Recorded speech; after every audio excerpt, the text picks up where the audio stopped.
세라니아디 호노컬. 14가지 색을 품은 산등성이가 안개 속에서 서서히 모습을 드러내는 그 순간부터 아르헨티나는 자신이 얼마나 다층적인 땅인지를 말없이 증명하기 시작합니다. 사막과 빙하가 한 나라 안에 공존한다는 사실은 직접 두 눈으로 보기 전까지는 좀처럼 실감이 나지 않는 이야기입니다. 광활한 소금 평원과 고산 호수, 안개에 휩싸인 봉우리들, 이 모든 풍경이 바로 이 땅의 본질을 이루고 있습니다. 이곳에서는 잃어버린 것들이 묻히지 않고 뿌리가 잊히지 않습니다. 사람들은 여전히 조상들이 걸었던 길을 걷고 조상들이 지켰던 마을을 지키며 살아갑니다. 지금부터 우리는 아르헨티나에서 가장 인상적인 장소들을 찾아 떠납니다. 거친 자연의 풍경에서부터 유서 깊은 도시들, 그리고 활기찬 현대 도시에 이르기까지 남쪽 끝 미지의 영역을 향한 여정이 지금 시작됩니다. 우선 우마오아카 인근, 놀라울 정도로 높은 고도에 자리한 지질학적 층상구조 세라니아데 오르노칼로 향해 봅니다. 14가지 색의 산이라는 별명으로 불리는 이곳은 붉은빛과 보랏빛, 초록빛과 노란빛이 겹겹이 쌓여 마치 붓으로 그려낸 듯한 풍경을 만들어냅니다. 산 주변에 펼쳐진 고산 초원에서는 라막과 동물 중 가장 우아한 자태를 지녔다고 알려진 비쿠냐들이 유유히 풀을 뜯는 모습을 볼 수 있습니다. 해마다 수천 명의 여행자들이 험준한 산길을 마다하지 않고 이곳을 찾아옵니다. 편안한 길이 아님을 알면서도 굳이 발걸음을 옮기는 이유는 오직 이 색채의 향연을 자신의 눈으로 직접 확인하고 싶다는 단순하지만 강렬한 갈망 때문일 것입니다. 산에서 내려와 케브라다데 우마오아카 계곡으로 들어서면 층층이 쌓인 산자락에 둘러싸인 작은 마을 틸카라가 나타납니다. 이 마을의 거리 풍경은 고대의 전통과 오늘의 일상이 자연스럽게 뒤섞여 있는 독특한 결을 지니고 있습니다. 마을에서 그리 멀지 않은 언덕 위에는 12세기 오마구아카 부족이 세운 요새 푸카라데 틸카라가 서 있습니다. 전략적 요충지에 자리 잡은 이 요새는 계곡 전체를 내려다보며 방어와 감시의 임무를 동시에 수행했습니다. 지금도 그 터에는 주거지의 흔적과 제의를 치르던 공간, 그리고 무덤의 잔해가 고스란히 남아있어 그 시절의 삶을 어렴풋이 짐작하게 합니다. 이 마을은 20세기 초반까지 오랫동안 세상에 관심밖에 머물러 있었지만 재발견된 이후로는 이 지역을 대표하는 역사적 중심지로 다시 태어났습니다. 마을 중심에 자리한 누에스트라 세뇨라 델 로사리오 성당은 17세기 후반에 지어졌습니다.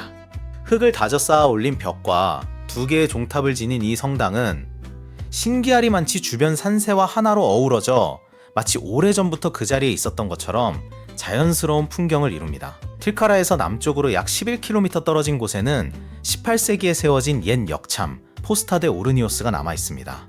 한때 병사들과 여행자들이 잠시 짐을 내려놓고 쉬어가던 이 쉼터는 오늘날 박물관으로 모습을 바꾸어 그 시절의 이야기를 조용히 들려주고 있습니다.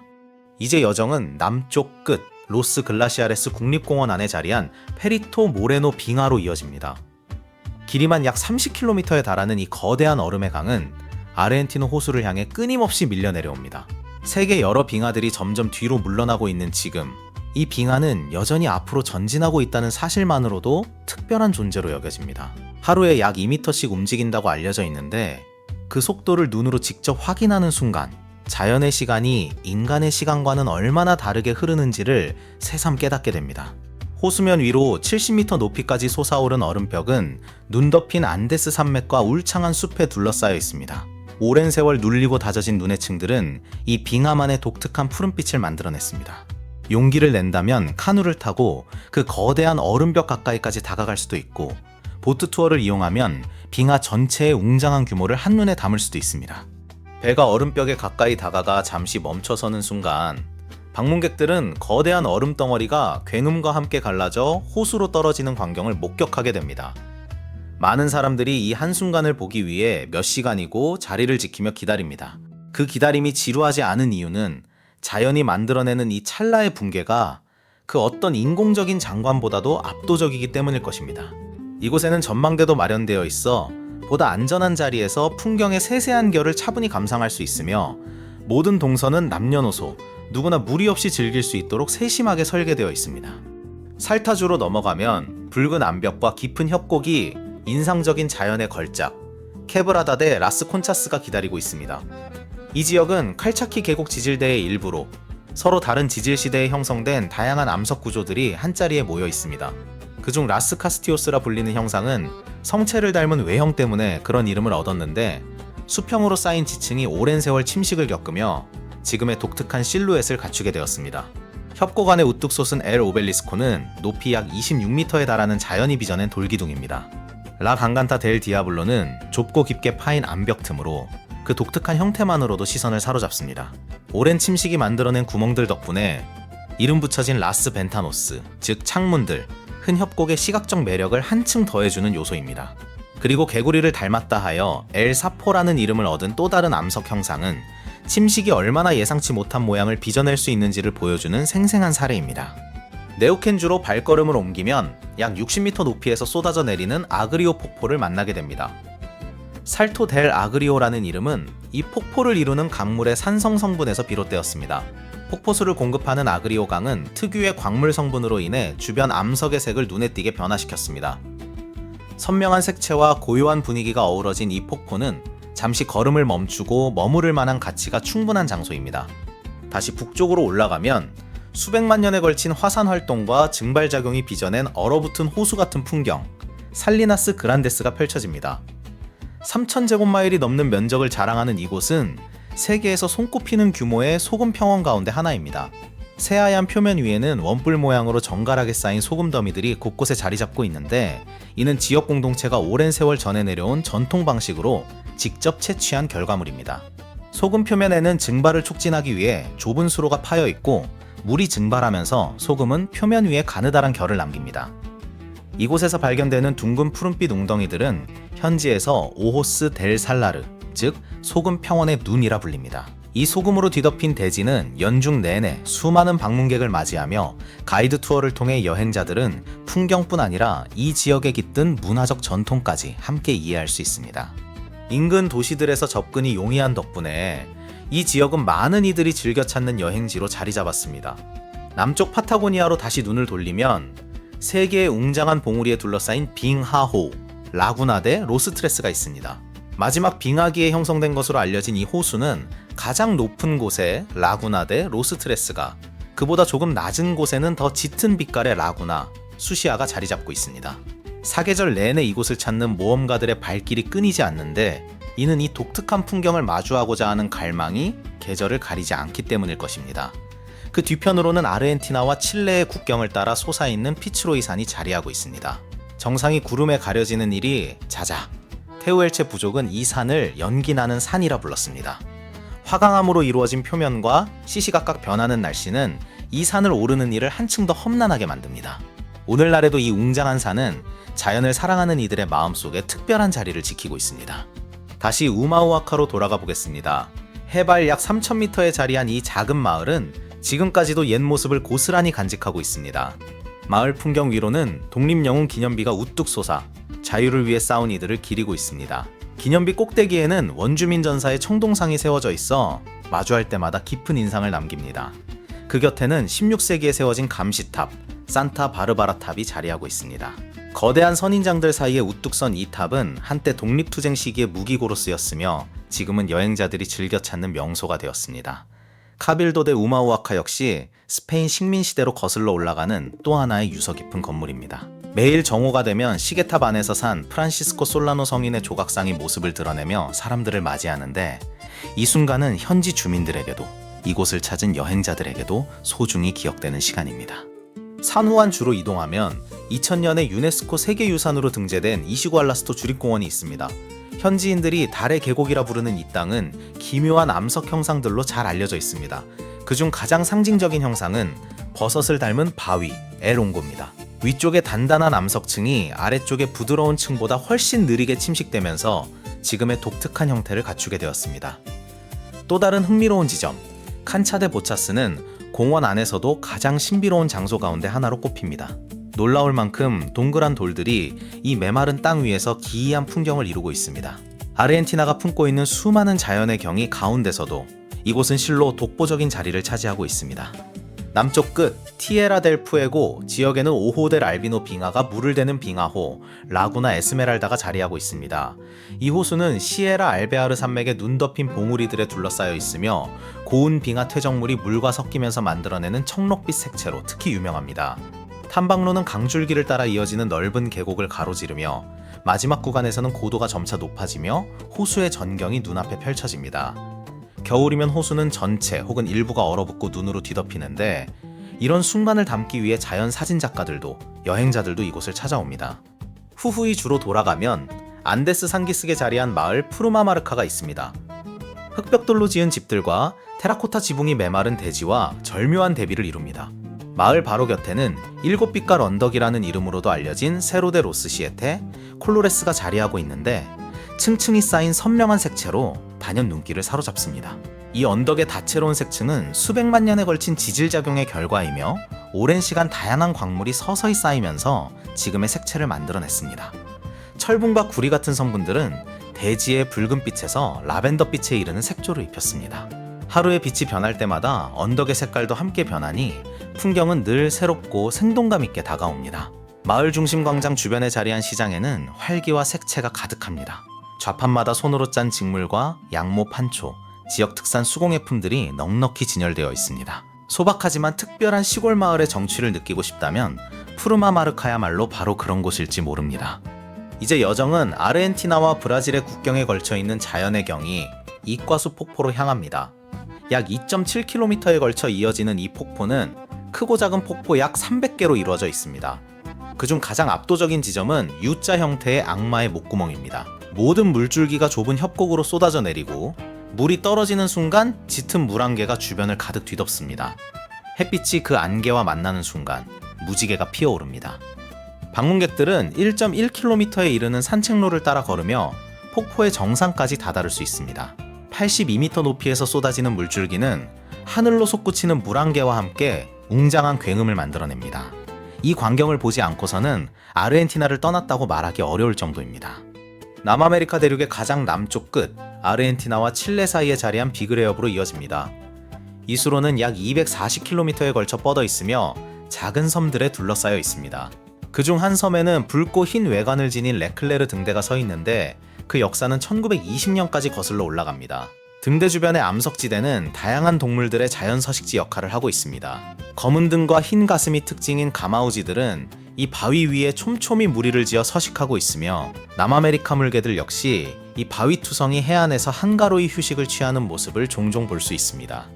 칼차키 계곡으로 다시 돌아가면 9세기 중반에 세워진 고고학 유적지 킬메스 유적이 있습니다. 디아기타 부족의 후손인 킬메스 부족은 이곳에 정착지를 세웠고 한때 이곳에는 수천 명이 거주하며 삶을 이어갔습니다.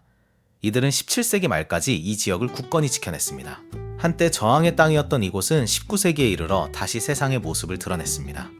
오늘날 킬메스 유적은 그들 자신의 후손들에 의해 보호받고 있습니다. 유적지의 오솔길과 계단식 대지, 제2공간은 모두 방문객에게 열려 있으며 이곳은 원주민 정체성과 저항 정신을 상징하는 장소로 여겨지고 있습니다. 문득 이런 생각이 듭니다. 자신의 뿌리를 스스로 지켜낸다는 것, 그것이 얼마나 큰 자부심이자 동시에 무거운 책임일지 여러분이라면 이 후손들의 마음을 어떻게 헤아리시겠습니까? 라닌 국립공원 안에는 길이 30km가 넘는 우에출라프켄 호수가 자리하고 있습니다. 마푸체어로 긴 호수를 뜻하는 이름을 지닌 이 호수를 둘러싼 라닌 화산은 높이 3,776m에 달하며 주변 풍경을 압도적으로 지배합니다. 대칭을 이루는 형태와 사시사철 눈으로 덮인 정상 덕분에 멀리서도 한눈에 알아볼 수 있습니다. 호숫가를 따라 늘어선 오두막들은 방문객들에게 고요하고 그림 같은 휴식처를 제공합니다. 은은한 색감과 평온함을 지닌 이 호수는 한 번쯤 직접 마주할 가치가 충분한 곳입니다. 아르헨티나 북서부로 향하면 붉은 암벽과 깊은 협곡으로 이름난 탈람파야 국립공원이 있습니다. 유네스코 세계유산으로 지정된 이 지역은 동시에 풍부한 화석 매장지로도 손꼽힙니다. 가장 인상적인 지점 가운데 하나는 고딕 대성당이라 불리는 암석 지형입니다. 인간의 손길이 전혀 닿지 않은 채 자연은 이 돌기둥들을 마치 탑처럼 다듬어냈습니다. 일부 암벽에는 수천 년 전 새겨진 상징들이 지금도 남아있는데 이 흔적들은 옛 사회의 믿음과 사유를 담은 일종의 기록으로 남아있습니다. 방문객들은 공원 곳곳에서 실물 크기의 공룡 모형과도 마주치게 됩니다. 공원을 대표하는 형상 가운데 하나인 엘 몽헤는 마치 생각에 잠긴 수도승을 닮은 자세를 하고 있는 바위입니다. 이 지역에는 사마겨울을 비롯한 다양한 야생 동물들도 서식하고 있는데 가뭄과 폭염은 이들에게 이미 익숙한 삶의 일부가 되었습니다. 미시오네스주에는 예수의 선교 유적 가운데서도 중요한 자리를 차지하는 산 이그나시오 미니 유적이 남아 있습니다. 17세기 말 포르투갈 노예 상인들을 피하기 위해 이 정착지는 지금의 자리로 옮겨졌습니다. 시간이 흐르며 이곳에는 약 5,000명에 이르는 과라니족이 정착해 살아갔습니다. 건물들은 붉은 돌로 지어졌고 과라니 바로크 양식의 정교한 조각으로 장식되어 있습니다. 유저간의 성당은 길이가 74m에 이르며 벽 두께는 최대 2m에 달합니다. 놀라울 만큼 원형을 잘 유지하고 있는 산이그나시오 미니는 유네스코 세계유산으로 지정되어 방문객들에게 개방되어 있습니다. 이곳의 투어와 박물관은 예수의 선교사들과 과라니족이 어떻게 함께 살아갔는지를 생생하게 보여줍니다. 카타마르카 주에는 5,000개가 넘는 것으로 추정되는 화려한 암석 지형, 캄포 데 피에드라 포메스가 펼쳐져 있습니다. 이 형상들은 세로 블랑코 화산의 고대 분화로 인해 만들어졌으며 바람에 의한 침식은 바위들을 탑과 물결, 날카로운 각으로 조각해냈습니다. 흰색과 분홍색, 회색과 노란색이 어우러지며 풍경은 끊임없이 다른 얼굴을 보여줍니다. 이 지역이 외딴 곳에 자리한 덕분에 그 원시적인 모습은 지금까지도 고스란히 보존될 수 있었습니다. 추부트주에는 2017년부터 유네스코 세계유산으로 보호받고 있는 로스 알레르세스 국립공원이 있습니다. 약 20만 헥타르에 달하는 이 공원은 선사시대까지 그 뿌리가 닿아있는 알레르세 나무들로 유명합니다. 맑은 물과 울창한 숲으로 둘러싸인 리바다비아 호수는 공원 안에 자리한 또 하나의 빙하호입니다. 공원에서 가장 인상적인 구역 가운데 하나는 아라야네스 강이 메넨데스 호수와 푸탈라우프켄 호수 사이를 흐르는 지점으로 강 위에 놓인 현수교는 풍경을 감상하기에 더없이 좋은 자리를 내어줍니다. 마프체어로 큰 호수를 뜻하는 푸탈라우프켄은 공원 안에서도 손꼽히는 주요 수역이며 이 호수 주변에서는 공원 특유의 고요함과 시각적 풍요로움을 한층 더 진하게 느낄 수 있습니다. 카타마르카 주에는 새하얀 모래로 유명한 광활한 사막지대 타톤 4구가 자리하고 있습니다.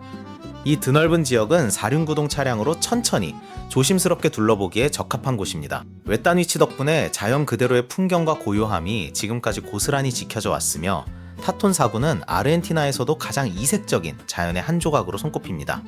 이제 여정은 넓은 대로와 정연한 광장으로 이루어진 개방적인 도시 부에노스아이레스로 향합니다.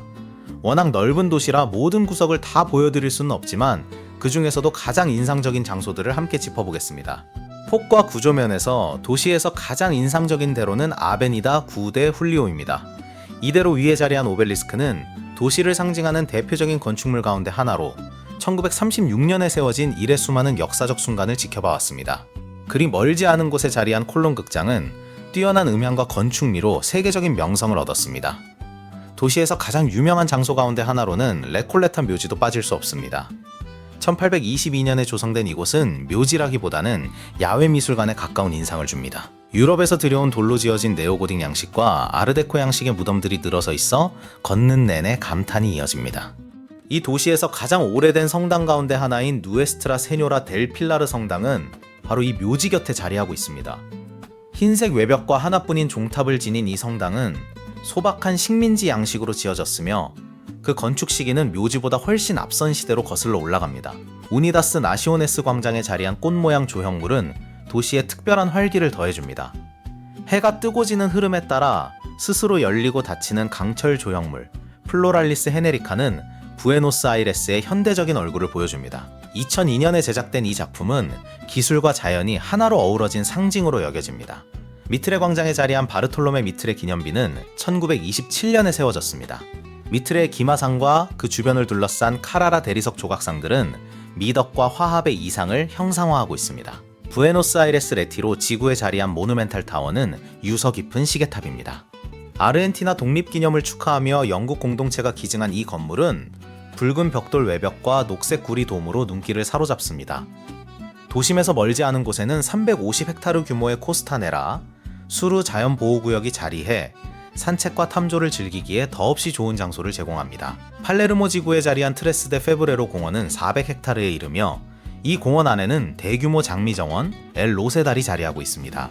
수백 종에 이르는 장미들이 공원 곳곳을 색채와 향기로 가득 채웁니다. 공원 안에 자리한 갈릴레이 천문관은 최신 시스템을 활용한 우주쇼를 선보이며 오늘날에는 학생과 방문객을 위한 교육 공간으로도 기능하고 있습니다. 팔레르모의 또 다른 명소, 일본 정원은 일본 문화를 아름답게 담아내고 있습니다. 연못과 목조다리, 독특한 모양으로 다듬어진 나무들은 방문객들에게 고요함과 평온함을 선사합니다.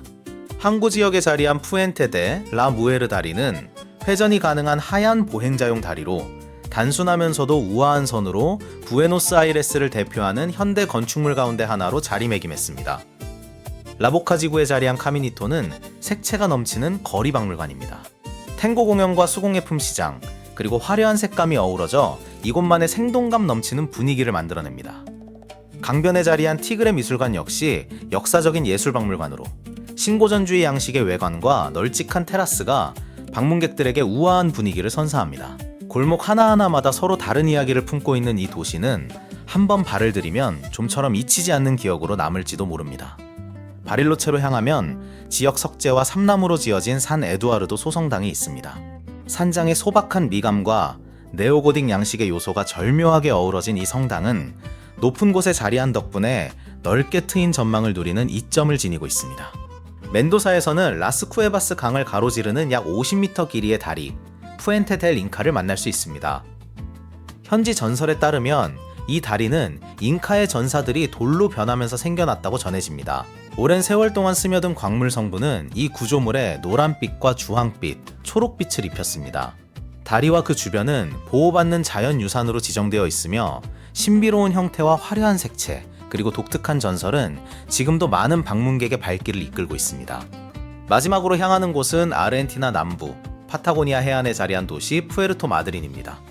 이 도시를 둘러싼 반도는 해양 포유류와 다양한 조류에게 더없이 풍요로운 서식지가 되어줍니다. 특히 이 도시의 해안선은 육지에서 고래를 관찰할 수 있는 전 세계적으로도 드문 장소 가운데 하나입니다.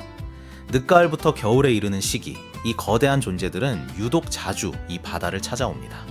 육중한 몸을 지녔으면서도 더없이 부드럽게 헤엄치는 그 모습을 바라보고 있노라면 문득 이런 생각이 스칩니다. 자연이 만들어낸 이 거대한 순환 속에서 우리는 그저 잠시 스쳐 지나가는 손님일 뿐이라는 사실을 말입니다. 세라니아 대 오르노칼의 14가지 빛깔에서 시작해 부에노스아이레스의 도심을 거쳐 결국 고래가 헤엄치는 파타고니아의 바다에 이르기까지 아르헨티나를 가로지른 이 여정은 여기서 잠시 막을 내립니다. 사막과 빙하가 한 하늘 아래 공존하고 옛 부족의 후손들이 여전히 조상의 유적을 지켜내고 있는 이 땅은 처음 이야기했던 것처럼 무엇 하나도 쉽게 묻히거나 잊히지 않는 나라였습니다. 어쩌면 이 넓은 땅 어딘가에는 여러분이 언젠가 마음속에 품어온 여행지의 모습과 꼭 닮은 풍경이 숨어 있을지도 모릅니다. 색색의 산과 새하얀 소금 평원, 얼음이 갈라지는 소리와 고래가 물살을 가르는 순간 가운데 유독 마음이 머무는 장면은 저마다 다르지 않을까 싶습니다. 여러분이라면 이 여정에서 가장 오래 마음에 남을 풍경으로 어느 곳을 떠올리시겠습니까? 아르헨티나가 품고 있는 또 다른 이야기들은 다음 여정에서 다시 이어가도록 하겠습니다.